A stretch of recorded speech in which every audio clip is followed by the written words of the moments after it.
Assalamualaikum warahmatullahi wabarakatuh. Halo Sobat Pras semuanya dimanapun kalian berada.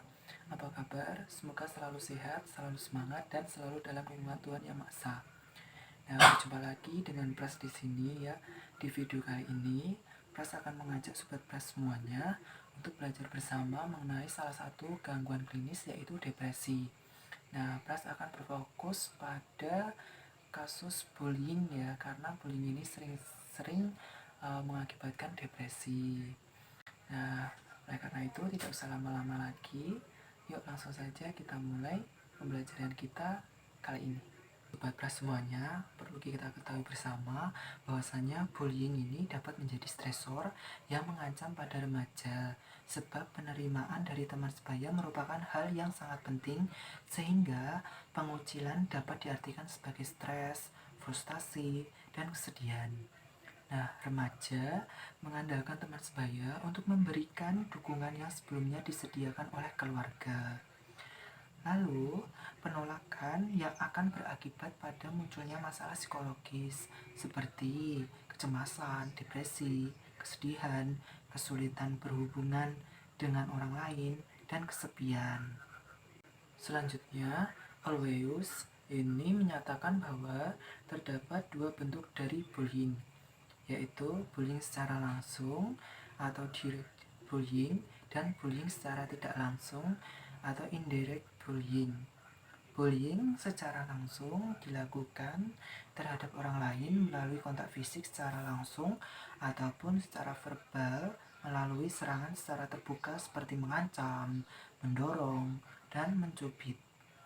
Bullying tidak langsung atau dapat disebut sebagai relational bullying adalah perilaku agresif tertutup yang dimaksudkan untuk merusak hubungan sosial yang dimiliki oleh korban bullying seperti penyebaran gosip, penyebaran isu gitu ya, dan mengeluarkan korban dari pergaulan.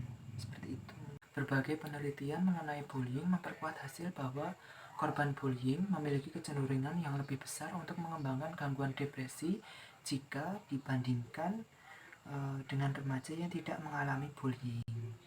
Berbicara mengenai depresi, tentu istilah depresi dapat merujuk pada jenis perasaan tertentu atau simptom, kumpulan simptom atau sindrom, dan gangguan klinis.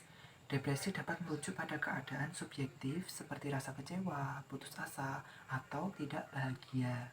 Depresi juga dapat merujuk pada pola penyimpangan pada perasaan, kognisi, atau perilakuan yang belum mewakili gangguan psikiatri sehingga disebut sebagai kumpulan simptom atau sindrom. Nah, depresi juga dapat diartikan sebagai gangguan klinis dengan sifat karakteristik dan simptom-simptom tertentu. Depresi pada remaja ditandai dengan adanya perubahan tingkat fungsi disertai dengan suasana perasaan depresi atau hilangnya minat pada hampir seluruh aktivitas. Remaja yang mengalami depresi akan terlihat sedih, tidak bahagia, rewel, suka mengeluh, mudah tersinggung, dan mudah marah. Remaja dengan depresi merasa bahwa tidak ada yang memperhatikan dan menyayanginya. Nah, remaja terkadang merasa hampa, tidak merasakan perasaan apapun, dan mengeluh sakit yang sebenarnya tidak nyata. Selanjutnya, gangguan depresi pada remaja tidak dapat diabaikan dan dibiarkan tanpa penanganan karena beresiko untuk berkembang menjadi gangguan depresi pada saat dewasa.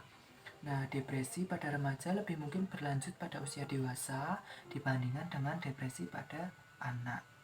Depresi meningkat secara drastis dari usia anak ke remaja sebanyak 17% pada usia remaja tengah hingga remaja akhir.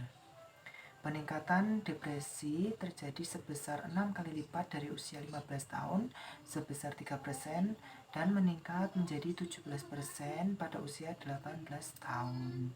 Selanjutnya, penelitian oleh Hankin menyatakan bahwa salah satu faktor kerentanan depresi pada remaja adalah kejadian hidup negatif yang menekan. Taylor itu menyatakan bahwa suatu stresor memiliki karakteristik tertentu untuk dianggap sebagai kejadian yang menekan, yaitu bersifat negatif. tidak dapat dikendalikan, bersifat ambigu, dan terlalu membebani.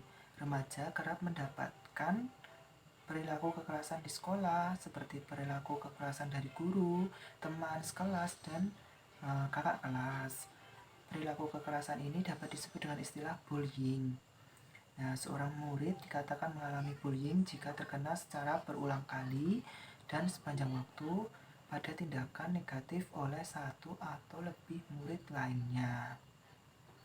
Nah, bullying dapat dianggap sebagai kejadian hidup yang menekan sebab berkarakteristik negatif dan sulit untuk dikendalikan oleh korban. Selanjutnya adalah bullying selalu melibatkan pelaku yang lebih kuat dari korban, sehingga korban mengalami kesulitan untuk membela diri. Perasaan tidak berdaya pada korban dapat muncul karena ketidakmampuan untuk membela dirinya. Parson menyatakan bahwa terhadap beberapa respon yang ditunjukkan oleh guru dan orang tua ketika menghadapi bullying, yaitu lebih menyukai pelaku daripada korban. Selanjutnya, menyalahkan korban bullying dan mempercayai si pelaku bullying. Reaksi orang dewasa yang bersifat tidak mendukung akan menyulitkan korban ketika mencari pertolongan, sehingga perasaan tidak memiliki kendali akan menciptakan rasa tidak berdaya pada korban. Lalu bagaimana sih solusi untuk mengatasi bullying itu sendiri? Yang pertama adalah melaporkan kasus bullying ini kepada orang dewasa yang bisa dipercaya. Yang kedua adalah mengabaikan upaya bullying dengan sikap cuek ya. Tidak usah dilayani seperti itu. Yang ketiga, itu kita bisa berjalan tegak dengan dagu terangkat. Yang keempat adalah menghindari konfrontasi fisik. Yang kelima adalah berlatih menunjukkan sikap percaya diri. Yang keenam, ceritakan pengalaman bullying yang kamu rasakan gitu ya kepada orang yang bisa dipercaya gitu ya. Jadi yang ketujuh adalah cari teman yang benar-benar bisa dipercaya, atau kita bisa menyeleksi ya mana yang memang teman ini benar-benar tepat untuk kita, mana yang tidak, seperti itu. Nah, sekian dulu video kali ini, semoga dapat bermanfaat bagi kita semua. Terima kasih. Wassalamualaikum warahmatullahi wabarakatuh.